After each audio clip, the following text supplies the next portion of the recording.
Welcome back, everyone, to the Deep Dive. We love to dig into some fascinating stuff here, and today's no exception.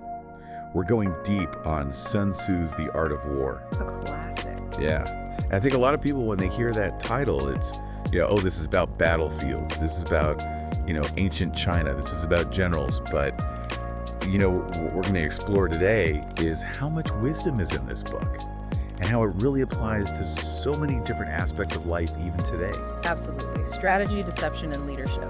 Exactly. We can all benefit from that. Yeah, this is like our deep dive for you into the art of war. We've gone through it, we've pulled out the ideas that are really still relevant in our modern world, and we're going to analyze them, we're going to see how they connect to business leadership, even your personal life. Totally. Give you some takeaways, some aha moments, Exactly. Yeah. So Sun Tzu and the Art of War, it's like, if you're thinking strategically, this is a text that you just can't avoid, can you? It really is a foundational text. People in all walks of life can benefit from it. And we're going to start where Sun Tzu starts. It's with the chapter on laying plans.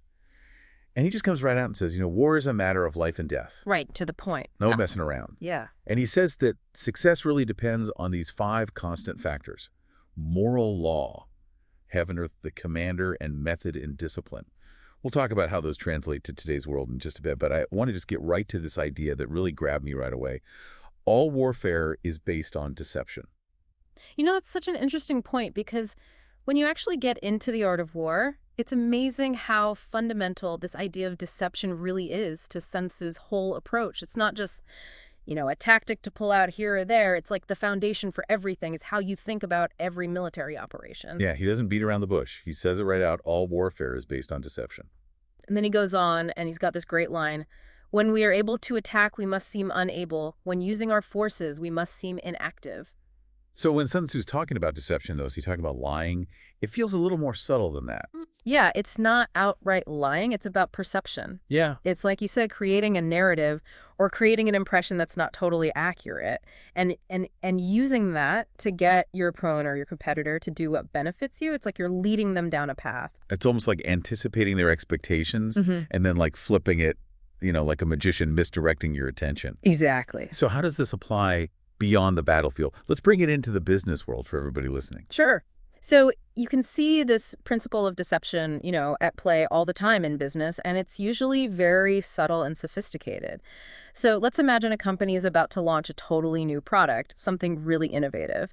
And in the months before the launch, they intentionally downplay it. They act like it's no big deal. They even might hint that it's just like a small improvement when it's actually a huge leap forward. So when they finally do reveal it, the impact is much bigger. It's a surprise, and the competitors are caught off guard. They can't come up with a counter strategy quickly enough. They don't really understand what hit them. This makes me think of Apple. We've talked about them before and how they're so secretive about their new products. It's not just about creating buzz and getting people excited. It's also about keeping the competition in the dark. Yeah, they're famous for that. If the rivals don't know what's coming, they can't, plan ahead. They can't, get ready to compete. That's strategic deception at a corporate level. Very smart. And I'm sure this goes beyond just product launches, right? Oh, yeah, for sure. Think about negotiations.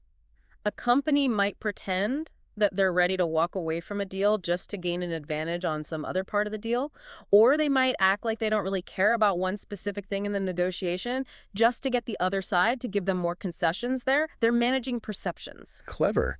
What about something a little more relatable for you listening, like the world of sports? Oh, yeah. Sports are full of examples. Think about a quarterback in football who fakes a handoff to one running back that draws the defense in, and then boom, he throws the ball to a receiver who's wide open downfield. A classic play. Yeah, classic misdirection. Or in basketball, a player might fake a drive to the basket to get the defender to jump and then pull up for a jump shot. I can picture it perfectly. These little acts of deception, they happen in a split second, and they can really be the difference between winning and losing. It's all about making your opponent react to what they think is happening, not what's actually happening. And you mentioned how this idea of perception applies even in like job interviews and social situations. You want to give us a quick example of that? Yeah, sure. So in a job interview, let's say a candidate might really emphasize a skill that they're really good at, even if it's not the most important skill for the job. And they do that to kind of distract from a weakness that they have in a different area that the interviewer might be looking for. Interesting. Or in a social setting, someone might pretend they're not interested in a certain topic to see how enthusiastic the other person really is about it. It's all about controlling the information that you share and the impression that you create. Exactly. But like you said before, it's not just about random tricks. Right. Sun Tzu talks about method and discipline as one of those 5 key factors. And it makes me think that deception, it's not just about being sneaky. It's got to be part of a bigger plan. You got it. It has to serve a purpose. Yeah, there has to be a reason for the illusion. You're using these techniques to get what you want, not just to deceive for the sake of it. And I think that that's really important. Yeah, because deception without a clear goal can actually backfire. It can hurt your credibility in the long run. You've got to be smart about it and make sure it fits with your overall strategy. And, speaking of strategy, Sun Tzu also talks about how important it is to adapt to your opponent's situation. He says, if your opponent is secure at all points, be prepared for him. If he is in superior strength, evade him. That's a powerful piece of advice, and it applies to so many different situations. Yeah. So what he's saying is that you really have to assess yourself honestly. How strong are you compared to your opponent? And then you adjust your approach accordingly. Yeah. If you're up against someone way stronger, whether it's a huge company or a really tough negotiator, going head-to-head might not be the best move. It could be disaster. Sun Tzu suggests evasion. So finding a way around them or exploiting their weaknesses or just waiting for a better opportunity. So if we think about this in the business world, for those of you listening who might be running a smaller company, this could mean, don't try to compete directly with a giant company that has way more resources than you. Right. Don't try to match them feature for feature. You're not going to win that. Yeah. Find a niche market that they're ignoring or come up with a totally new technology that changes the game.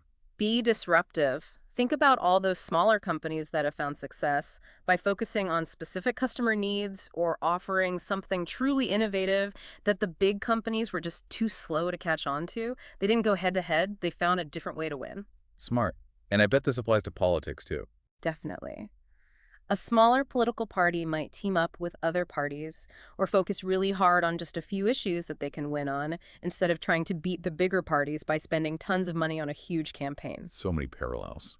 And even in your personal life, let's say you're in a negotiation and the other person has way more leverage. It might be better to be flexible and try to find a solution that works for both of you rather than getting aggressive and demanding things that you're probably not going to get. So it's really about being adaptable, being able Yeah. to change your tactics depending on the situation. Don't be stuck in one way of doing things. And this brings us to another really important idea that Sun Tzu talks about a lot, the role of calculation and planning.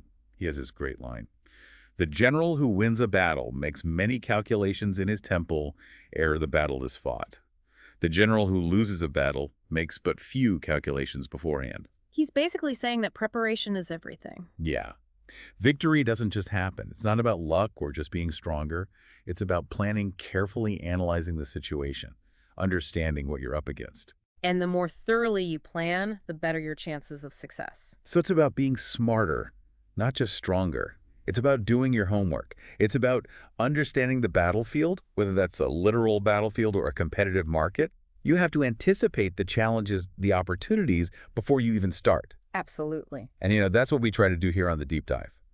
We want to give you that information you need to make smart decisions. And Sun Tzu is saying the same thing. Put in the mental work up front, and you'll be in a much better position to succeed. Exactly. And this brings us back to those 5 constant factors that we talked about at the beginning. Moral law, heaven of the commander, and method and discipline. We don't have time to go into each one in detail, but let's just touch on them briefly and see how they connect to the modern world for all of you listening. Yeah, let's do that. So moral law, what's that all about? Well, Sun Tzu says it's about the people being in complete agreement with their ruler, so they will follow him even if it means risking their lives. So loyalty and unity. Yeah. And if we think about business today, it's kind of like having a strong company culture. A shared sense of purpose. Exactly. Does the company have a mission that its employees really believe in? Are the values something that resonates with the customers? When people are united behind a common goal, they're going to be more engaged and dedicated. Makes sense. What about heaven and earth? What do those represent? So heaven is all about timing and external conditions. Sun Tzu talks about the seasons, the weather, the natural rhythms. And in our world today, this means understanding things like market trends, economic cycles, what's happening in the news. Is this the right time to launch a new product? Are there events happening in the world that might affect your plans? So it's like reading the room, but on a much bigger scale. Exactly. And Earth is about terrain and positioning. So in the business world, it means understanding the competitive landscape, knowing your strengths and weaknesses compared to your rivals, and figuring out where you fit in the market. Okay. So it's like having a clear-eyed view of where you stand both internally and externally. Right. And then there's the commander, the leader. Yeah. So Sun Tzu says the ideal commander has wisdom, sincerity, benevolence, courage, and strictness. And these qualities are still so important for leaders today. Yeah, those are timeless leadership qualities.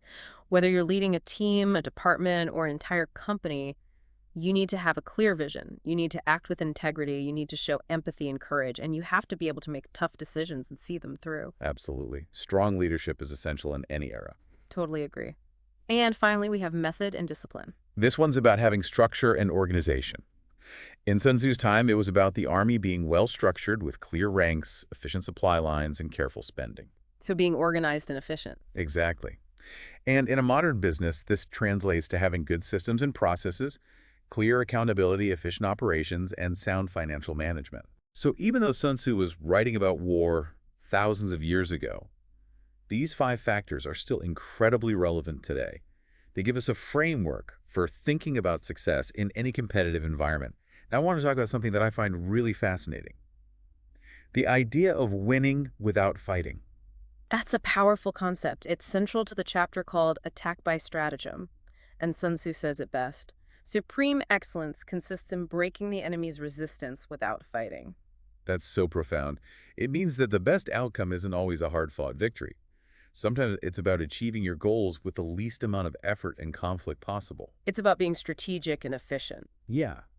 If you can outmaneuver your opponent, if you can negotiate skillfully, if you can undermine their will to fight without actually going head-to-head, that's a much smarter approach. Much less risky, too.